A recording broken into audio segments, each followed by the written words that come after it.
Silvarum by Dean Kuhta. Narrated by Dan Bottomley. Chapter 9. Gazing unto the Stars. "Catch him!" cried a gate guard as Captain Hammernet collapsed. Brian grasped him under the pauldrons, guiding his limp body gently to the drawbridge. The grinding of their plate armour screamed through the dense fog. "Well anon," said the hooded figure.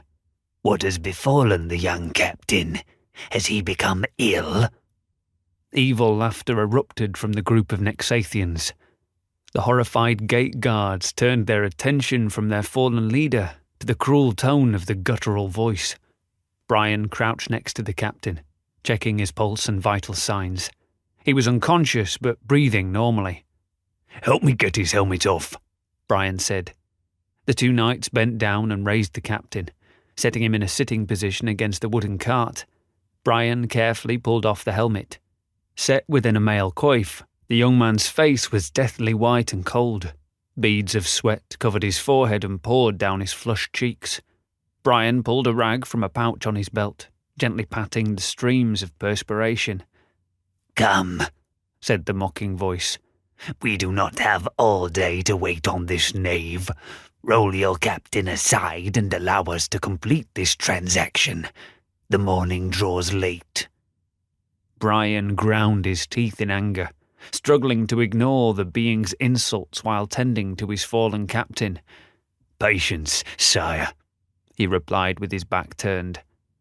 Brian placed his hand against the young man's forehead. It was burning hot. "Please allow me to assist my captain. We'll complete the trade directly, and you and your group will soon be underway." "What did you say?" asked the Nexathian. "Who is this brigand that speaks to me in such a manner with his back turned? Rise and behold me with thine eyes."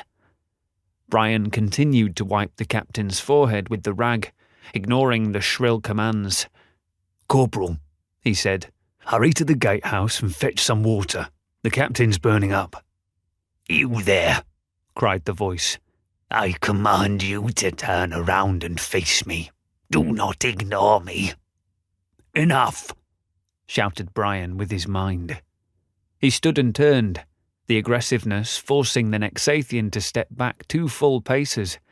There was an immediate flurry of movement and commotion from the group of cloaked figures and reptilian creatures. They ceased their raucous laughter, yelling in outrage. The gate guards were too frozen with fear to respond. They gawked in wonder at the sudden confrontation. "What did you say?" it replied. "How dare you?" "I said enough of this madness.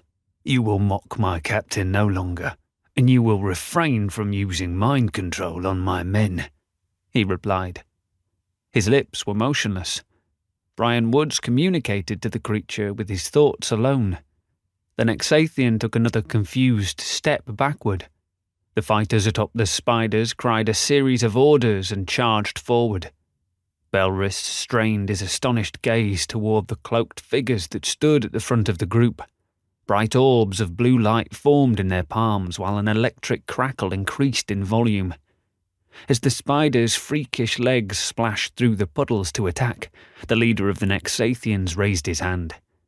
The riders immediately stopped in their tracks.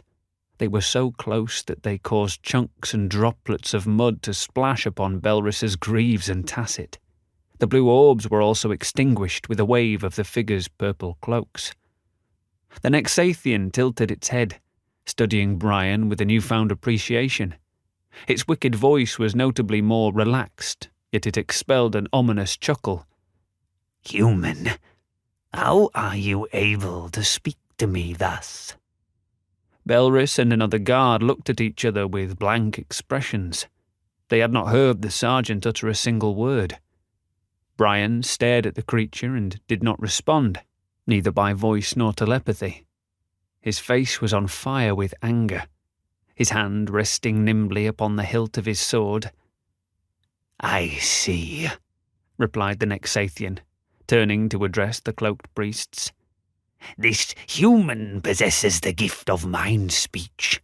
This is a most interesting revelation. Would you not concur? A very interesting revelation indeed, Lord, they replied. The XVIII leader whispered something unintelligible to the priests and then calmly turned to address the sergeant. What is your name, valorous sir? Brian relaxed his aggressive posture. He eased the tension in his shoulders and modified his stance to one more suited to civil conversation. The fire that had burned in his veins during the intense exchange subsided. He took a deep breath. My name is Sergeant Brian Woods.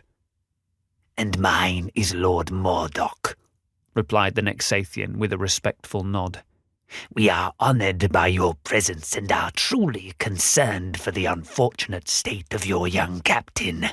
Now then, may we please commence with the exchange of goods, Sergeant Woods? Belris and the group of gate guards looked at each other in turn with confused expressions. Indeed we may, Lord, replied Brian. If you would allow me to check on the status of my captain's health, I'll have him situated, and then we may proceed. Lord Mordock nodded. As you wish. Brian bent down next to the captain. What's happened, Sergeant? Asked Captain Hammernet. You fainted, sir. I can hardly remember, he replied. One moment I was motioning for the cart, and the next I was awash in an ocean of confusion and colour. Can you stand? The young man nodded. Help me get the captain to his feet, said Brian. The two knights supported the young man as he slowly stood, bracing himself against the cartwheel. As he rubbed the back of his head, he surveyed the two groups of figures. What's the situation? Is there trouble? No, sir, replied Brian. There was a bit of conversation with our guests, but everything is in order now, and we're ready to make the exchange. Very well. Please proceed with the transaction. Brian motioned for the guards to bring forth the cart. Likewise, Lord Mordock signalled to the priests to present their wagon. As the two groups converged, and the wooden cart touched end to end, heavy tarps were thrown back to reveal the contents of each party. The human cargo consisted of a single chest. An orderly collection of 21 metallic devices were arranged within the case. Each device featured a glass portal that exposed its contents. Brian noticed a white light softly pulsated from within. The XVIIIans presented their chest. Iron brackets perched perpendicular to its lid, and was straddled by thick straps and buckles. A bronze lock and keyhole were fixed in the centre. Open it and show these folk, said Lord Mordock. Aye, Lord, replied one of the priests, unlocking the case. Gold? asked Brian. Just as your own Count Zaran requested. Lord Mordock peered into the human cart and counted the metallic devices. He shook his head in disgust. Nay, this sum is not sufficient, he exclaimed. The contract did state 34 instances of light dust. This trade is not acceptable. Captain Hammernet cleared his throat, attempting to stand straight. One of his arms still rested on the cartwheel. My lord, Count Zaran directed me to explain that 21 devices were all the castle could produce this month. As an incentive, he will gladly increase the amount to 55 upon our next trade. Incentive? Mocked Lord Mordock. Nay, human, we do not recognize incentives, and we thus honour the contracts with which we commit to. If it be true that you do not possess the full amount of 34, then you shall not receive the order of the gold substance you so desire. Lord Mordock turned and whispered to one of the cloaked priests. The figure nodded, removing 13 gold bars from the chest.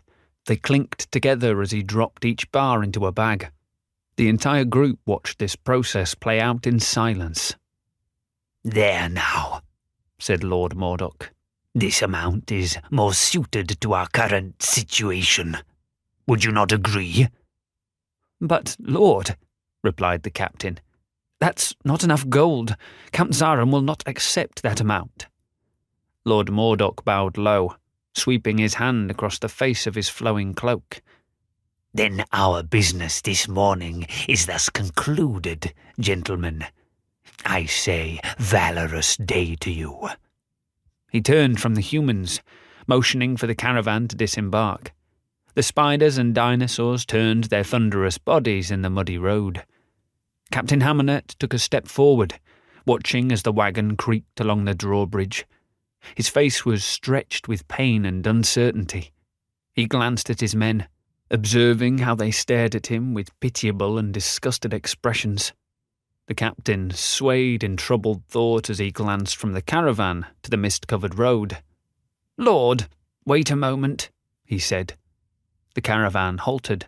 Lord Mordock slowly turned, his cloak whipping around him in a wave of purple. "Aye, Captain. Have you changed your mind?" "I have. The sum of 21 will suffice." "Very well," replied the XVIII, laughing. As his deliberate display of satisfaction concluded, Lord Mordock raised his hand. The priests pulled the wagon back along the bridge, exchanging the golden chest of metallic objects. "Is there anything else you require of us on this cold, grey morning?" asked Lord Mordock. "No, Lord," replied Captain Hammernet. "That is all." With a snap of his cloak, Lord Mordock turned without another word.